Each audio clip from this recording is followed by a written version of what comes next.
akka ba'an beeku malee akka galan hin beekanii. Egaa waan hundumtuu kennaa rabbiiti. Tole ashama harka fuuni kabajamtoota hordoftoota kiyya bakka jirtanitti nageenyi waaqayyoo isiniif haa baay'atu. Turtiin jiruuf jireenya haalli qilleensaa maal fakkaata? Ana bira baay'ee gaariidha, waaqayyoo haa galatu. Jiruuf jireenyi isin bira maal fakkaata? Egaa yaadni narra qabadhee dhufee xiqqoo baay'ee nama gaddisiisa. Akkuma beekamu bulettiin keenya tokko akka biyya ormaa keessa hojjettee turtedha jechaadha. Egaa seenaa ishillee haa wallaallu malee baay'ee dubbifama, barreeffama isaan barreessanii galaksan waan baay'ee dubbisaa turreerra. Maaliif hojjettanii yaada xiqqoo ishinatti dhufe ibsachuu waan hin barbaaduuf jechaadha. Wanta natti dhaga'ame tokko amma shamarran tokko wanta baay'ee natti dhaga'ame. Maaliif hojjettanii hunduma keenya golaa dhormaa keessa hojjennaa. Hunduma keenya haala ishiin amma keessa jirtu keessa jirra. Maaliif hojjettanii baay'ee tokko nama gaddisiisa, baay'ee tokko ulfaata jechaadha. Waaqayyoon lubbuu ishee amaaru, mirga qulqullootaatti ishee simatu. Garuu lubbuu ishee harka isheetiin balleessuun baay'ee natti dhaga'ame jechaadha akka bulettii tokkootti. Maaliif hojjettanii bara nuti keessa jirru kana keessa baay'ee ulfaataadha. Bara hundumtuu maallaqa nama barbaadudha. Bara hundumtuu jireenya keenya balleessuu yaadudha. Bara hundumtuu karoora keenya diiguu yaadudha. Baay'ee natti dhaga'ame dhugaa dubbachuuf taanaan baay'ee tokko jechaadha. Kaleessa yeroo dubbisu himimmaan narraa dhaabachuu dide. Maal obboloota koo yoo hammamiyyuu abbaan manaa keessaniis hin miidhe, maatiin keessaniis hin miidhe, lubbuu keessanii balleessinaa. Yoo golli keessa jirtan illee fixxanii deemisanii jedhan deemtanii jijjiirrattanii gara biraatti hojjechuu dandeessu. Maaliif yoo lubbuun keessan deemtanii galtan gubii haadha keessanii taatu, haati keessan amma millee taatu oddoon keessanitti qaa'a waanta ta'eef jechaadha. Adaraa lubbuu keessanii balleessinaa shamarran keenya.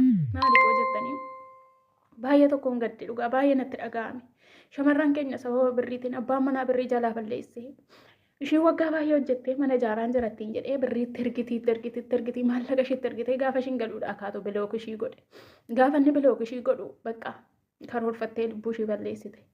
Baay'ee tokko seenaan obboleettii kanaa baay'ee namatti dhaga'ama. Baay'ee tokko baay'ee na gaddisiise. Maaliif mee obboloota koo shamarran golaa dhormaa keessa jirtan hundumti keessan sammuu keessan deebi'aa ilaala.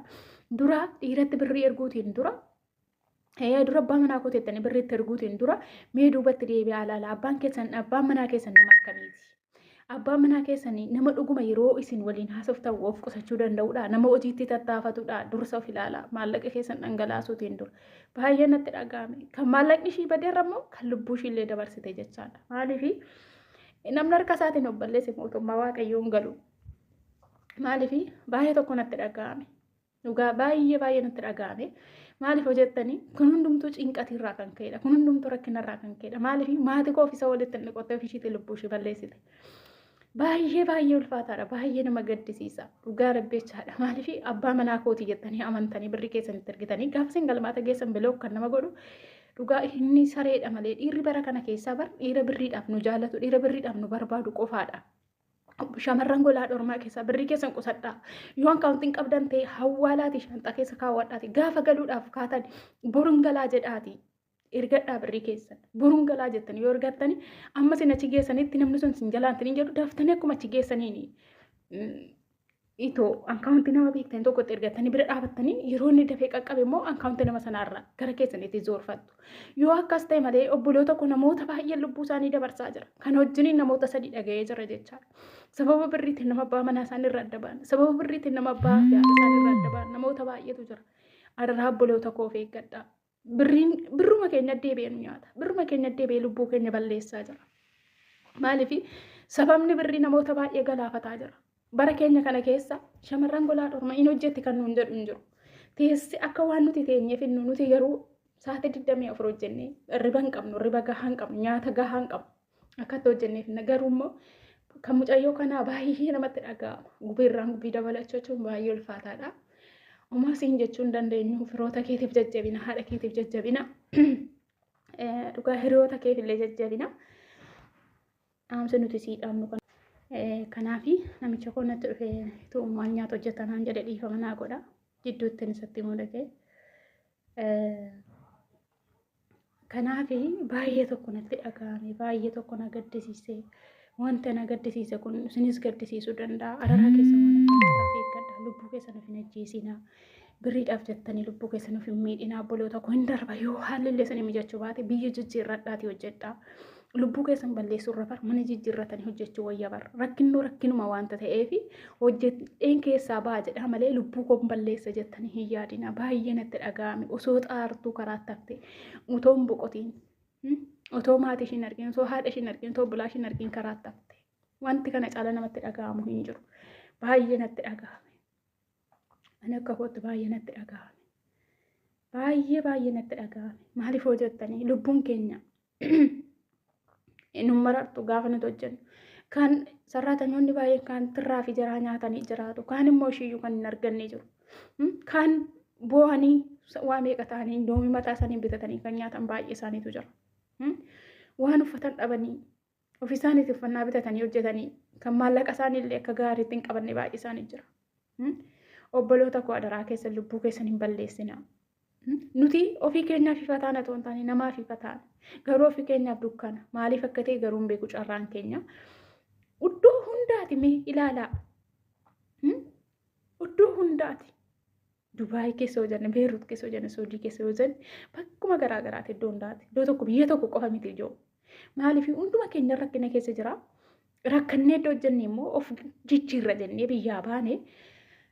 Of jijjiireera nangala gaafa jennu immoo wanta akkanaa gaafa nutti mudatu baay'ee namatti ulfaata jechaadha. Baay'ee wanta namatti ulfaata wanta nama sodaachisudha. Kanaaf yoo isiniif danda'ame yaa obboloota koo yoo akkaawuntii illee osoo hin baafatiin biyyaa baatan ta'eeti of harkatti qabadhaa. Galuudhaaf gaafa guyyaan tokko isin hafee guyyaa tokko maaliif galgala kanan deema jettanii nama isinii fuudhu sanatti himattanii dhufee isinii fuudhe sanaa boodatti maal gooseetanii akkaawuntii namatti kennitanii sana daftanii itti ni godhattu. Maaliif gowwoomtuu dhugaa gowwummaa keenya nu fixaara.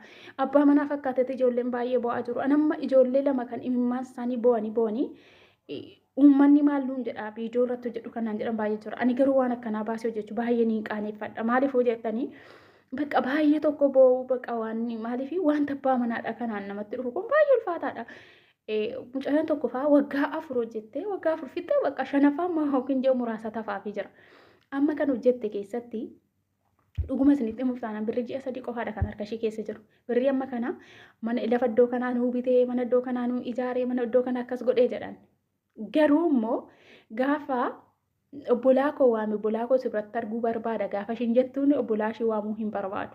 Obbolaa isheetti walitti mul'achuu hin barbaadu ture namni kun.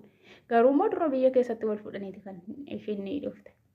Maaliif hojjettanii waan akkanaa kuni maxifoodha. Eenyu malee yoo ta'e namni tokko gaafa dhugaadhaan mana gaarii tokko si ijaareera yoo ta'e uumaa obbolaa kee waamuun sodaatu. Namni sun waan birrii balleesseef waan birrii kee nyaateef obbolaa kee waamuu sodaata.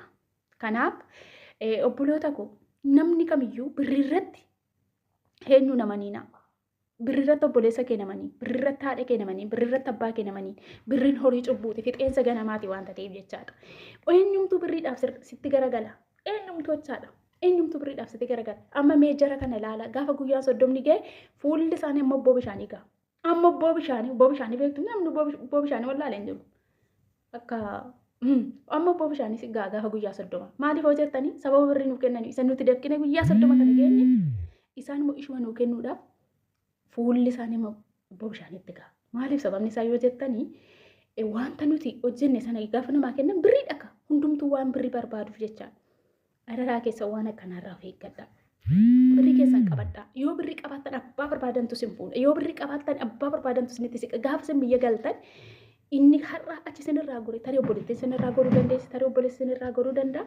Gaafa sin biyya galtan hundumtuu gara keessanitti deebi'a. Kanaafi adaraa keessan birrii keessan harkatti qabadha. Birrii keessan jettanii lubbuu hin balleessina.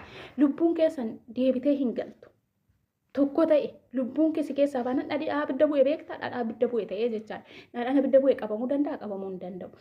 Kanaaf adaraa keessan lubbuu keessan hin balleessina. Amma naasee kana keessatti yoo dogoggoree jiraadhe dhiifama naa godha. Namni immoo dogoggora. Waan natti dhaga'ameef xiqqoo waan naasee iyyuu hin beeku jechaadha. Baay'ee tokko natti dhaga'ame bakka maaliif akka ta'e waa'ee mucayyoo kana. Isiniin jedha uummata koo laayikii naa godhaa. Yaada qabdan koomentii jala naa barreessaa sheer naa godhaa. Subscribe illee naa godhaa na jabeessaan isiniin jedha.